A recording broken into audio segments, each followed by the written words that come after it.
स्वागत है आपका अपने YouTube चैनल टेट की पाठशाला में। आज मैंने UP DElEd third semester mathematics subject से क्विक रिवीजन का पार्ट 1 लेकर आया हूं, जो कि आपकी परीक्षा के लिए बहुत ही उपयोगी है। यह वीडियो आपको अच्छे से अच्छे अंक प्राप्त करने में मदद करेंगी। आज मैंने कुछ क्वेश्चंस समानुपात एवं प्रतिलोम से लिया है, जिससे हर वर्ष आपकी परीक्षा में प्रश्न पूछा जाता है। यह एक इम्पॉर्टेंट टॉपिक है, इसे आप अच्छे से पढ़ें। अगर आपको मेरा प्रयास अच्छा लगे तो मेरे चैनल को सब्सक्राइब करिए, वीडियो को ज़्यादा से ज़्यादा शेयर करिए अथवा लाइक भी करिए। चलिए दोस्तों, चलते हैं आज के टॉपिक पर। पहला प्रश्न है, यदि 6 साबुन का मूल्य ₹24 है तो 7 साबुन का मूल्य कितना होगा। तो इसमें आप यह देखिए कि अगर 6 साबुन का मूल्य 24 रुपये है तो 7 साबुन का मूल्य कितना होगा। मतलब कि अगर 6 साबुन का मूल्य 24 है तो 7 का मूल्य 6 से अधिक ही होगा। तो साबुन की संख्या तथा उसके संगत मूल्यों में किसका अनुपात है, अनुलोम समानुपात है। तो यहाँ पे लिख लीजिए, चूंकि साबुन की संख्या तथा उनके संगत मूल्यों में अनुलोम समानुपात का संबंध है। ऐसे प्रश्नों को सॉल्व करने के लिए आप एक तरफ लिख लीजिए साबुन की संख्या, साबुन की संख्या, और दूसरी तरफ क्या हो जाएगा, मूल्य आपका।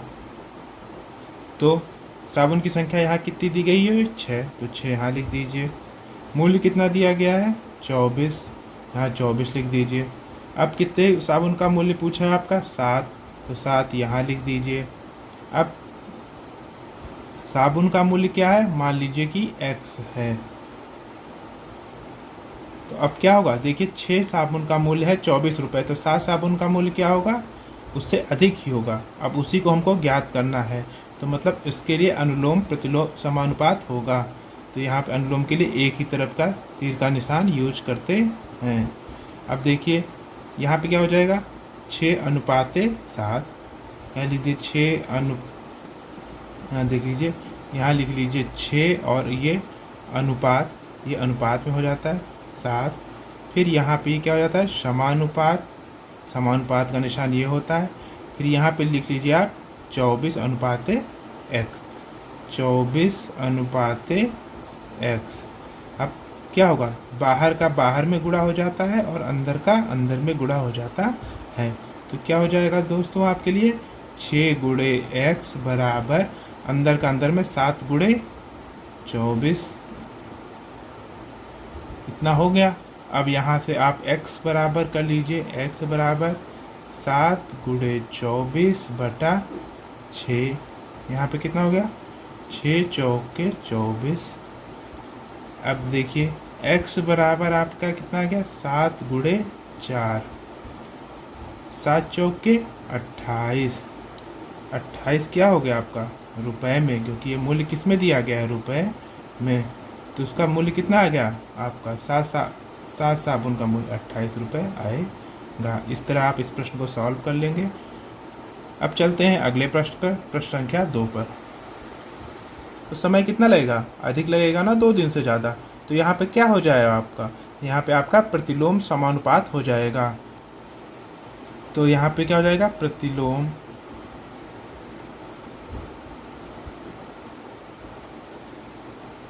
समानुपात, वहाँ पे अनुलोम था और यहाँ पे क्या होगा आपका प्रतिलोम हो गया, क्योंकि यहाँ पे देखिए 10 मज़दूर जो है वो 2 दिन ले रहे हैं, तो 2 मज़दूर, क्योंकि मज़दूरों की संख्या यहाँ अधिक कम है, तो यहाँ पे समय कितना लगेगा, ज़्यादा ही लगेगा, क्योंकि यहाँ पे 10 था तो यहाँ पे 2 दिन लग रहा है, यहाँ 2 मज़दूर क्यों ना, तो यहाँ पे दिन ज़्यादा लगेगा, तो इसीलिए यहाँ पे प्रतिलोम समानुपात होगा। तो यहाँ पे लिख लीजिए समय, एक यहाँ लिख लीजिए दिन में पूछ रहा है, दिन लिख लीजिए, और यहाँ पे क्या हो गया, मज़दूरों की संख्या। अब देखिए समय कितना लग रहा है यहाँ पे आपका, यहाँ पे समय आपका कितना लग रहा है, 2 दिन लग रहा है।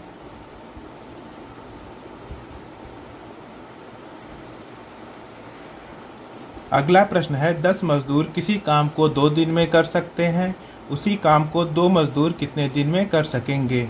अब यह प्रश्न आपका पिछले वाले प्रश्न से उल्टा है। यहाँ पर देखिए कि दिया हुआ है कि 10 मजदूर किसी काम को 2 दिन में कर सकते हैं, मतलब 10 मजदूरों की संख्या यहाँ ज़्यादा है, और यहाँ पे कितना दिया गया है, 2 मज़दूर, मतलब कि अगर आपका मज़दूर की संख्या ज़्यादा दी गई है तो दिन कम लग रहा है, अगर मज़दूर की संख्या कम दी गई है तो आपका दिन ज़्यादा लगेगा। तो यहाँ पे आपका क्या हो जाएगा, प्रतिलोम समानुपात। तो लिख लीजिए यहाँ पे प्रतिलोम समानुपात। अब एक तरफ दिया गया है मज़दूरों की संख्या, मज़दूरों की संख्या, और दूसरी तरफ क्या दिया गया है, समय। किसमें दिया गया है, दिन में। अब देखिए यहाँ पे 10 मज़दूर थे, कितना समय लग रहा था आपका, 2 दिन। अब यहाँ पे 2 मज़दूर आ गए तो समय आपका क्या लगेगा, ज़्यादा लगेगा, तो तीर का निशान क्या होगा आपका, ऊपर की तरफ यहाँ जाएगा, और यहाँ पे क्या लग रहा है, क्योंकि मज़दूरों की संख्या यहाँ पे वो हो रही है, घट रही, तो यहाँ पे इस तरह लगेगा नीचे। अब यहाँ पे क्या हो जाएगा, 10:2। अब देखिए समानुपात 10:2, उसके बाद ये देखिए समानुपात। अब देखिए यहाँ से नीचे से करें, क्योंकि यहाँ तीर का निशान देखिए क्या है, x से लेकर के 2 पे गया है, तो यहाँ पे x अनुपात आपका कितना हो गया, 2 हो गया। अब बाहर का बाहर में गुणा कर लीजिए, तो 10 का किस में गुणा हो जाएगा, 2 में, तो 10 गुणे 2 बराबर कितना हो जाएगा, 2 गुणे x, तो 2 गुणे x हो गया यहाँ पे। अब सेम काम यहाँ करिए कि 2 को नीचे ले आइए, तो 10 गुणे 2 डिवाइड बाई 2 बराबर आपका x हो गया। अब देखिए 2 से 2 काट दीजिए, कितना आपका आ गया, 10 बराबर x, मतलब कितना आपका आ गया, x बराबर में किस में दिया पूछा है आपका, दिन में, तो कितना आ गया आपका। इसीलिए यहाँ लिख दीजिए 2 मज़दूर 10 दिन में कार्य पूरा करेंगे। आशा करता हूँ कि यह भी प्रश्न आपको समझ में आ गया होगा। पहला प्रश्न आपका अनुलोम समानुपात पर था और दूसरा प्रश्न आपका प्रतिलोम समानुपात पर था। अब चलते हैं अगले प्रश्न संख्या 3 पर। प्रश्न संख्या 3 कह रहा है कि एक रेलगाड़ी 2 घंटे में 120 किलोमीटर की दूरी तय करती है, उसी चाल से वह 5 घंटे में कितनी दूरी तय करेगी। तो देखिए यहाँ पे 2 घंटे दिया गया है और 120 किलोमीटर दिया गया है, तो 5 घंटे में 120 किलोमीटर से ज़्यादा ही दूरी तय करेगी, क्योंकि यहाँ 2 घंटे से 5 घंटे बढ़ रहा है, तो यहाँ पे किलोमीटर भी बढ़ेगा। तो यहाँ पे क्या हो जाएगा आपके लिए, यहाँ पे आपका अनुलोम समानुपात हो जाएगा। तो देखिए यहाँ पे लिख लीजिए अनुलोम समानुपात।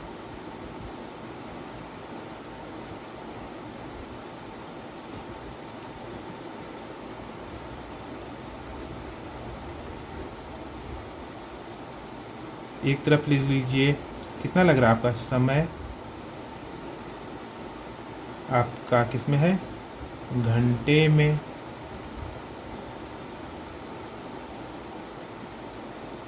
और दूसरी तरफ आपका हो गया दूरी, यहाँ पे दूरी लिख लीजिए अब देखिए यहाँ समय में क्या जाएगा आपका 2 घंटा, दूरी कितना चला 120, यहाँ पे किलोमीटर कर लीजिए, किमी 120 किलोमीटर चला।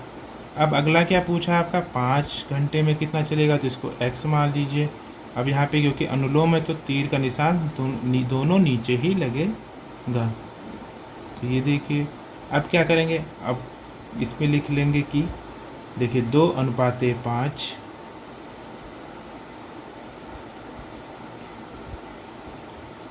2:5, ये देखिए 2:5, फिर समानुपात का निशान लगाते हैं।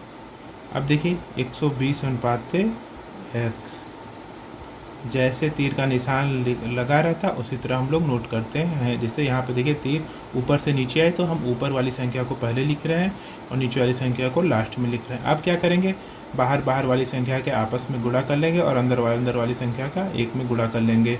तो क्या हो जाएगा आपका 2 गुणे x बराबर 5 गुणे 120 हो गया। x बराबर क्या हो गया आपका 5 गुणे 120 डिवाइड बाई 2। अब इसको काट दीजिए, ये कितनी बार गया 6, और यहाँ पे ये 0 काटेंगे तो ये 60 हो जाएगा। अब अगली बार क्या आएगा, x बराबर क्या आ जाएगा आपका, देख लीजिए x बराबर क्या आ जाएगा 5 गुणे 60।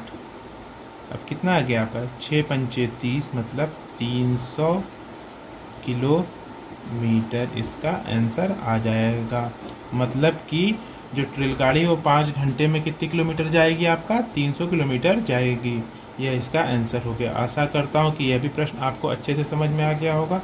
अब चलते हैं प्रश्न संख्या 4 पर।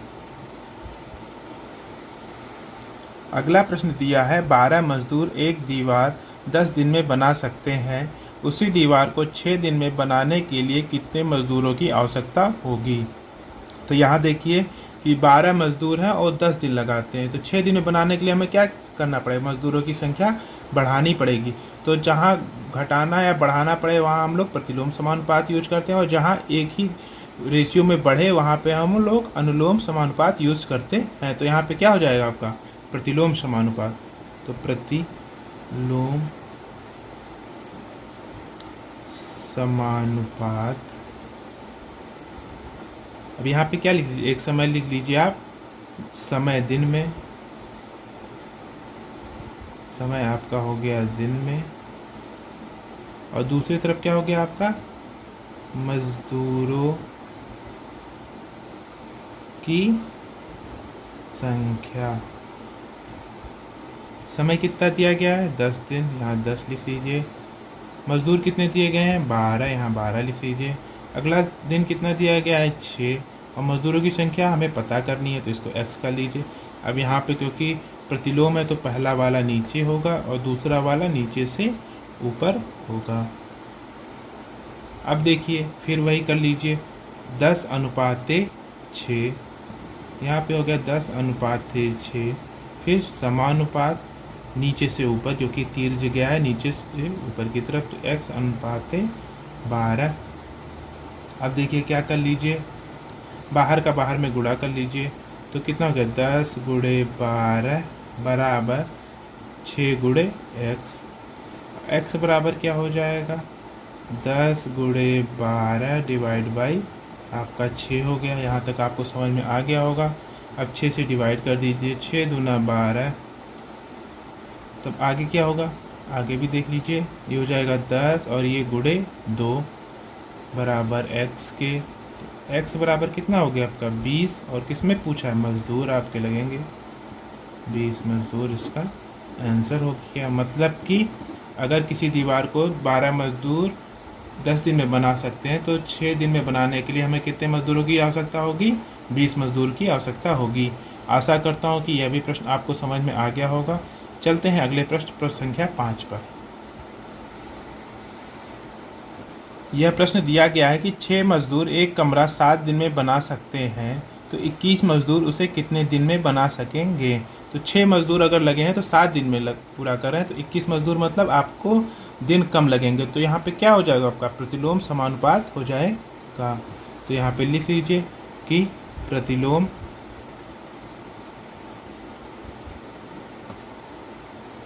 समानुपात। अब एक तरफ क्या हो जाएगा आपका मजदूरों की संख्या,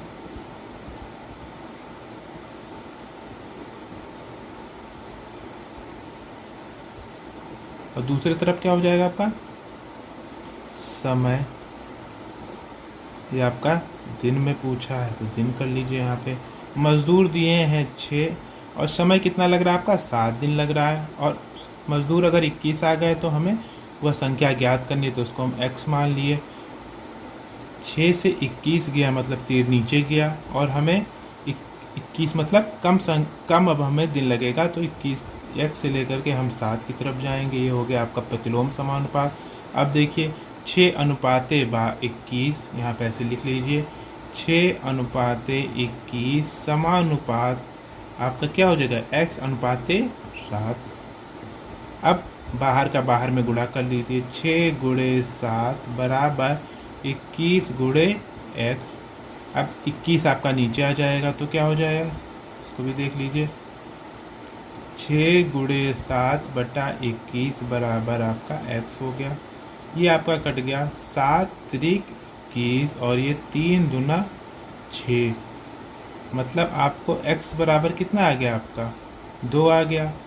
मतलब कि यहाँ पे लिख लीजिए कि अब उत्तर अगर आपको लिखना हो तो उत्तर इस तरह लिख लीजिए। उत्तर आपका अगर लिखना हो तो आप लिख लीजिए कि 6 मजदूर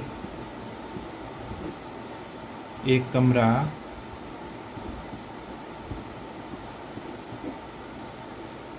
सात दिन में बना सकते हैं।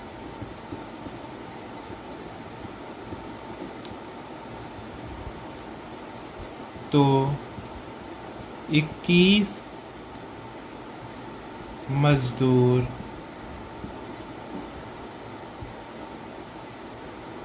उसे 2 दिन में बना सकते हैं। इस किस में दिया गया आपका दिन में दिया गया, यहाँ दिन कर लीजिए। तो इस तरह आप उत्तर भी लिख सकते हैं। अब चलते हैं अगले प्रश्न पे, प्रश्न संख्या 6 पर। आशा करता हूँ कि यह भी प्रश्न आपको समझ में आ गया होगा। चलिए अब चलते हैं प्रश्न संख्या 6 पर। यह प्रश्न दिया गया है कि एक छात्रावास में 50 छात्रों हेतु 40 दिन का भोजन सामग्री है।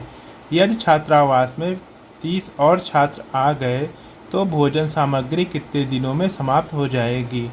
तो मतलब आपका दिया गया कि 50 छात्र के लिए 40 दिन का है। अगर 30 छात्र आ गए तो कितना हो गया, 50 और 30 कितना हो गया आपका 80 हो गया। तो यहाँ पे लिख सकते हैं कि छात्रावास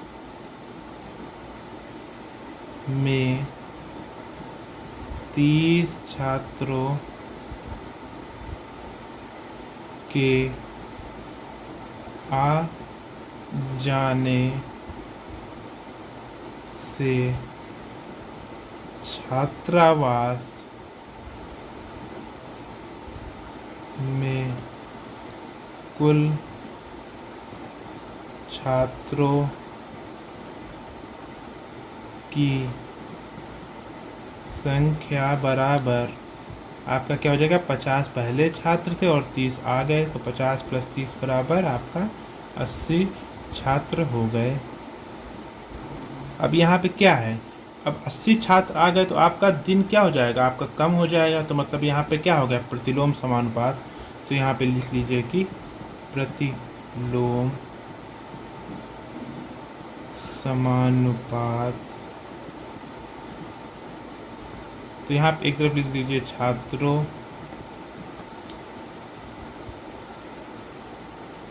छात्रों की संख्या, और यहाँ पे लिख लीजिए आप दिन भोजन सामग्री। अब देखिए यहाँ पे दिया गया है क्या आपका 50 छात्र, तो 50 छात्र के लिए 40 दिन। तो यहाँ पे आप लिख लीजिए छात्रों की संख्या में 50 और दिन कितने लग रहे हैं आपके 40। अब कितने हो गए आपके 80 छात्र, 80 यहाँ पे हो गए। अब दिनों की संख्या आपका पूछा है, तो यहाँ पे 50 से 80 गया, मतलब यहाँ पे नीचे तीर जाएगा, और यहाँ पे संख्या आपकी दिन कम हो जाएंगे तो इसीलिए यहाँ पे तीर ऊपर लगे की और जाएगा। अब सेम प्रोसेस हो जाएगा कि 50/80, यहाँ पे लिख लीजिए 50/80, फिर समानुपात आपका यहाँ पे हो गया, कितना हो गया आपका x/40। अब मैंने आपको बताया है पिछले कुछ प्रश्नों में कि आपका बाहर से गुणा कर लीजिए, तो 50 × 40 और अंदर का अंदर में बराबर 80 × x कर लीजिए। अब यहाँ पे क्या कर लेंगे, 80 को नीचे ले आइए, तो 50 × देखिए 50 × 40 डिवाइड बाई 80 बराबर आपका क्या हो गया x के। अब देखिए इसके आगे 40 दूना 80 और 2 से इसका डिवाइड करेंगे तो कितना आएगा, 2 दूना 4 और 2 पंचे 10। तो x बराबर कितना आ गया आपका 25 दिन। तो ये आपका क्या हो गया, आपका ये आपकी संख्या हो गई कि अगर 80 छात्र आ गए तो इस तरह लिख सकते हैं कि 50, यहाँ लिख दीजिए उत्तर कि 50 छात्रों हेतु 40 दिन की भोजन सामग्री है तथा 30 छात्रों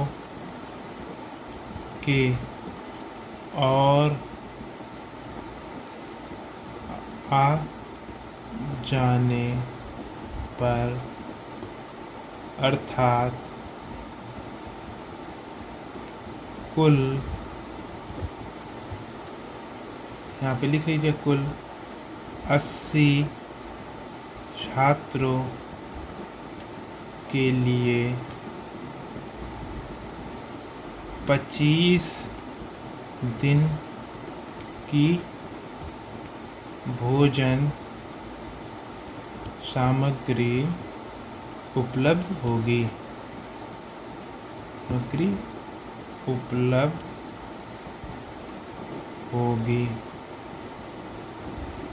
आशा करता हूँ कि आपको अब अनुलोम समानुपात एवं प्रतिलोम समानुपात से कोई भी दुविधा नहीं होगी। मैंने सभी प्रकार के प्रश्नों को सॉल्व कर दिया है। आशा करता हूँ कि आपको सभी प्रश्न अच्छे से समझ में आए होंगे। अगर आपको मेरा प्रयास अच्छा लगा हो तो आप मेरे चैनल को सब्सक्राइब करिए, वीडियो को अधिक से अधिक लाइक एवं सब्सक्राइब भी करिए। चलिए दोस्तों, मिलते हैं अगले वीडियो पे, तब तक के लिए नमस्कार।